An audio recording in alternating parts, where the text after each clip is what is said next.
Friday afternoon again. That's right, and really not a heavy jacket type of day either here across the state. Temperatures this morning largely in the mid to upper 20s, a lot of low clouds in place that's really prevented our temperatures from dropping as much during the overnight hours. We'll see our highs today not range too far from where we're sitting right now, back into the lower to middle 30s this afternoon, perhaps a little bit of clearing as we move into the later hours. Again, overnight tonight, more clouds do move back in as temperatures drop into the mid and upper 20s. Mostly cloudy skies can be expected pretty much statewide. High pressure giving us this clear or calm pattern this morning in terms of wind. Still a lot of low clouds in place, but you can see more cloud cover building in out to the west. This is ahead of a storm system, the first of two systems that will impact us over the next couple of days. This first one will likely pass to the south, but it will still be in close enough proximity to the state to bring us a few scattered snow showers coming up very late Friday night and into the morning hours of Saturday.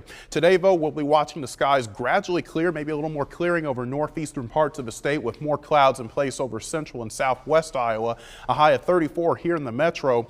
Our winds becomes light and southeasterly overnight and into the morning hours tomorrow. That will bring in more clouds, but still not too bad of a day. Highs back in the mid 30s coming up on Friday. But as we get closer into Friday evening, that system gets closer to the state and we'll likely see some light snow move into central and southern parts of the state after sunset and into the early morning hours of Saturday.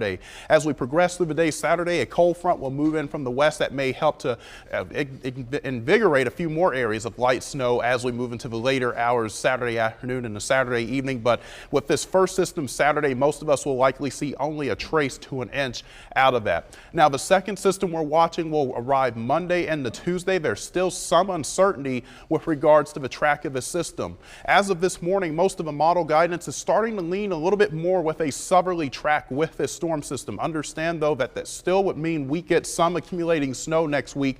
It's just that heavier band and the stronger winds would likely set up just to the south over southern parts of the state and into parts of Missouri and Illinois. We still don't want to write off that northwesterly track. Again, if that becomes the case, that would bring us heavier snow, more impacts as we move into next week. But at the moment, this is becoming less likely.